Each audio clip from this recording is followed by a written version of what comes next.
GeneDaOx. HISMAR. I'll give you as many times as it takes.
Ladies and gentlemen, welcome back to the channel. It's your boy GeneDaOx, and when I tell you this build is fire, this build is fire. Oh Lord Jesus, it's a fire. All right, try this build out.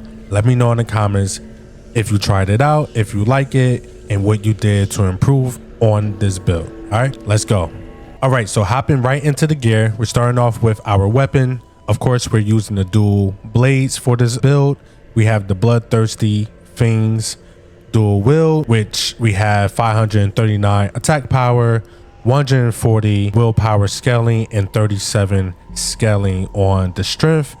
Obviously our willpower scaling is much higher because we have 70 points into willpower and we only got 37 points into strength. All right, we have our random attributes, which are attack damage 53, stamina recovery 8.8%, and damage multiplier increase by 4.7%. all right, with this set we also have the Bloodthirsty Peldrums, we have the Bloodthirsty gauntlets, we have the Bloodthirsty leggings, we also have the Bloodthirsty shoes. Now you may be wondering, why am I still getting the 6-piece set bonus even though I'm wearing a jar?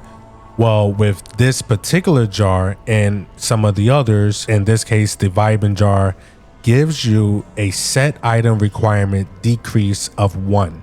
Okay, so I'm still able to wear the Bloodthirsty set and get that 6 set bonus, which is Gale Doom. And if you know anything about Doom, Doom is super fire, all right?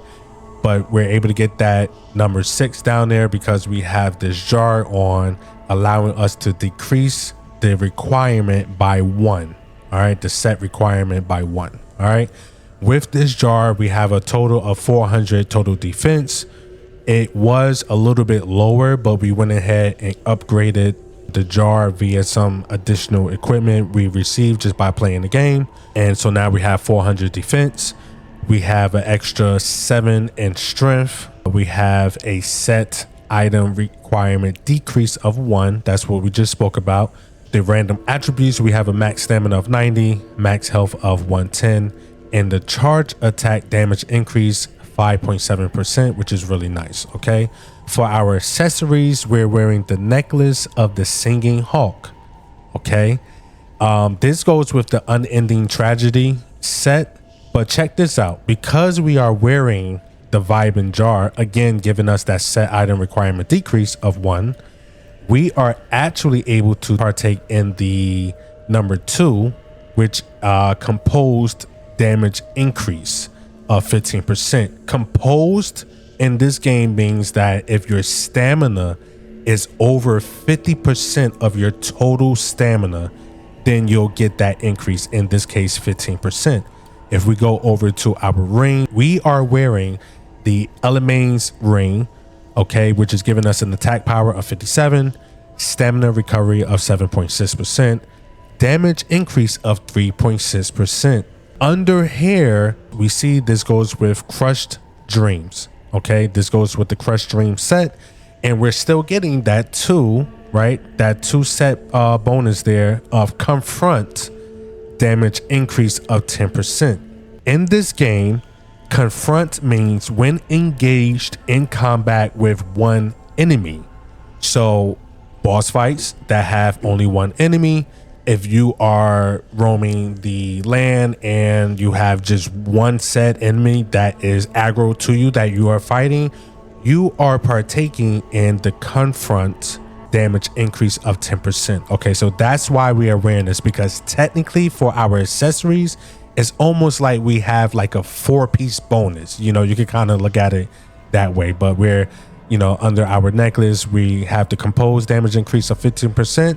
Then under our ring, we have Confront damage increase of 10%. So we're getting a nice 25% increase in damage so long as our stamina is over 50% and we're fighting one enemy. Okay, makes sense.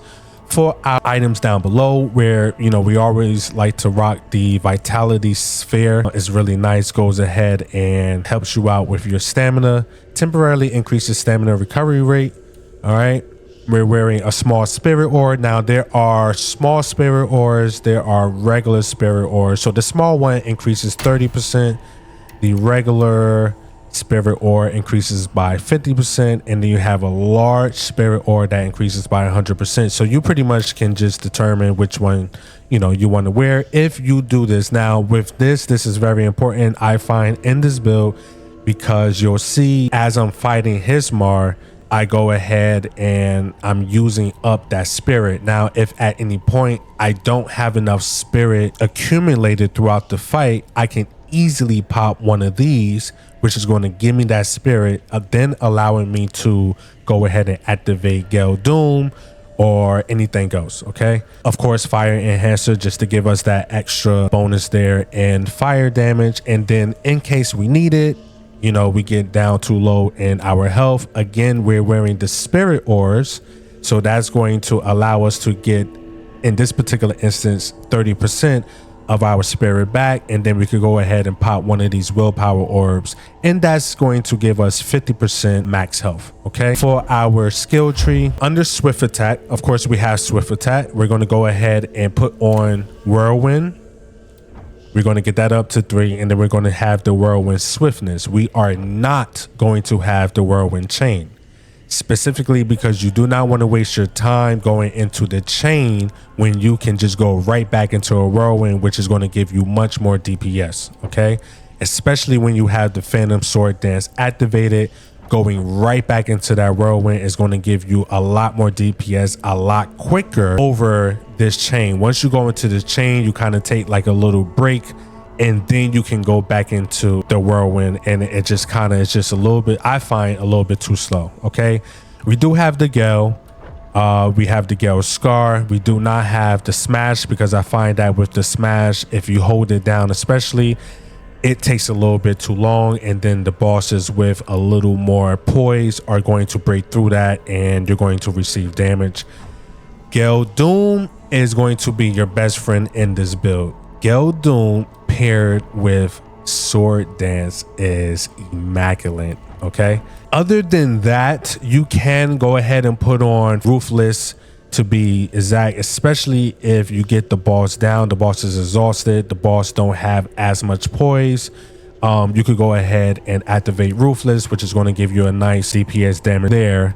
Okay, Wind Piercer is going to be also your best friend in this build. Okay, you may not use it as much, but when your enemy is down and right before you go for a brutal attack, you can go ahead and use Wind Piercer, which is going to give you consistent DPS on top of your brutal attack.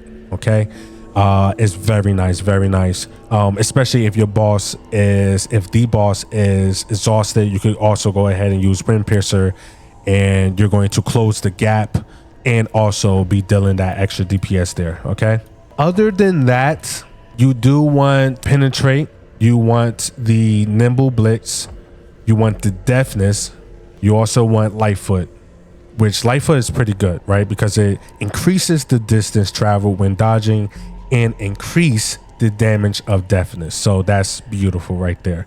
Of course, you know, everything else that, okay, so something like this, for example, Cold Blood, right? It recovers stamina upon performing a Bring Dodge. I mean, this is kind of obvious. You're obviously going to put this on your build. So all of the more obvious things I'm not going to go over because it's kind of just self-explanatory. Okay, just know that the main skills you're going to want is going to be Whirlwind. All right, Whirlwind Swiftness, Phantom Sword Dance, Gale Scar, Gale Doom. All right, which you are only going to learn once you have the set on that we're wearing, the armor set that we're wearing. Okay, Wind Piercer. Okay, you can max that out if you want, and then everything else is obviously self-explanatory. Okay, under common, again, self-explanatory. Why wouldn't you put everything under resources? I have nothing in reflection. Brutal attack, I do have these items here, self-explanatory. Counter attack, you obviously want this as well. Okay, definitely max out your counter attack tree. Phantom Form, I'm not really finding all that useful for myself, especially with this build, because we deal so much damage on this build. But the most important thing I find with Phantom Form is this one right here. Phantom Form, Death's Denial. If you do find yourself in a predicament where, you know, the boss is just handing out a lot of damage and you're, you know, that last blow they hit you with, you die.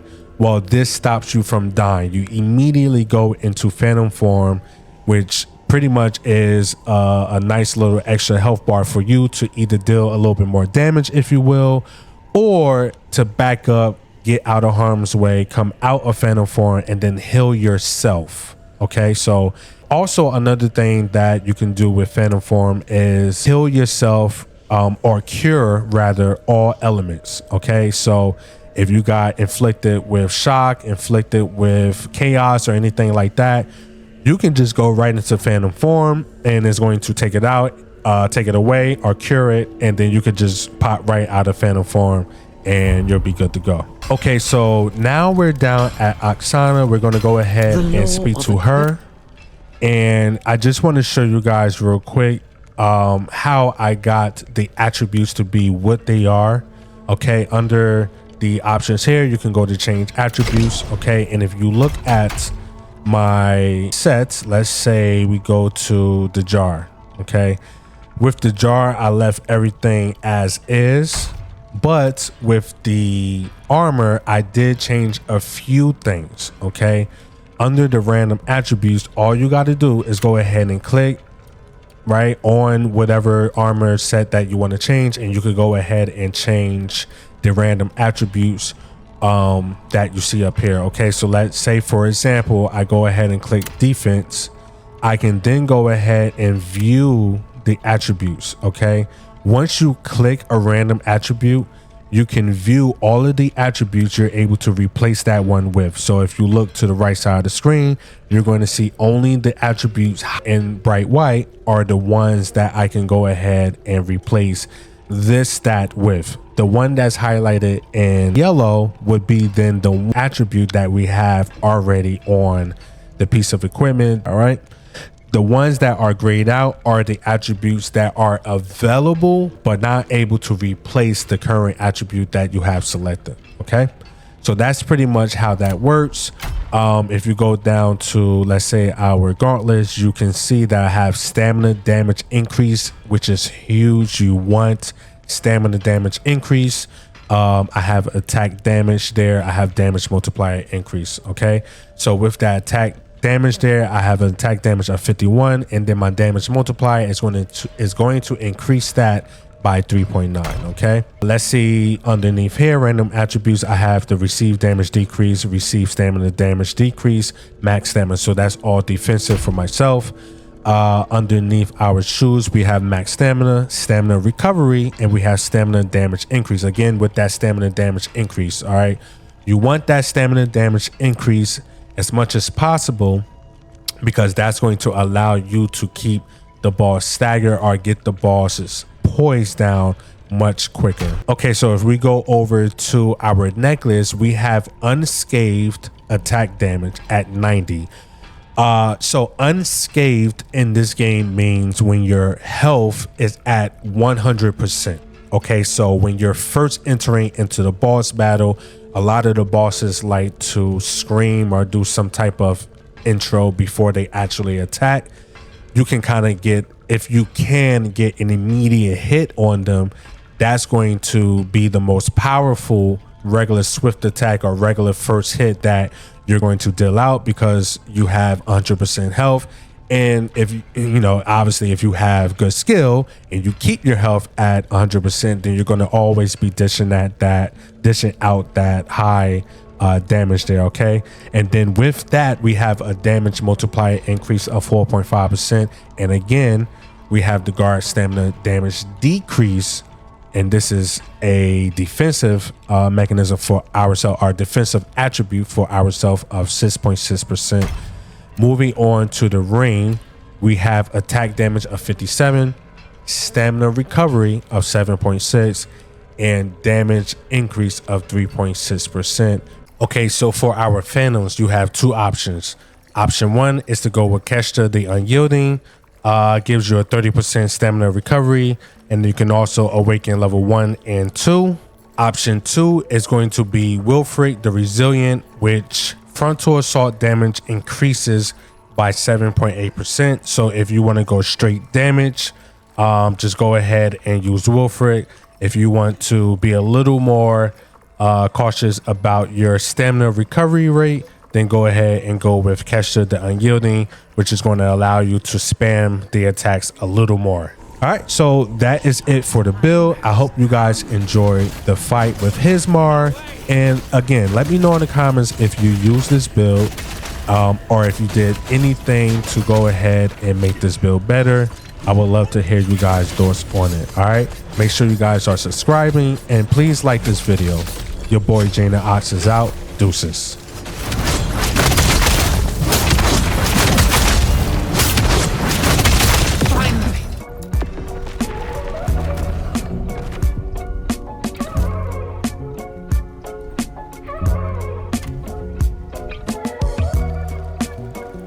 We need to move fast.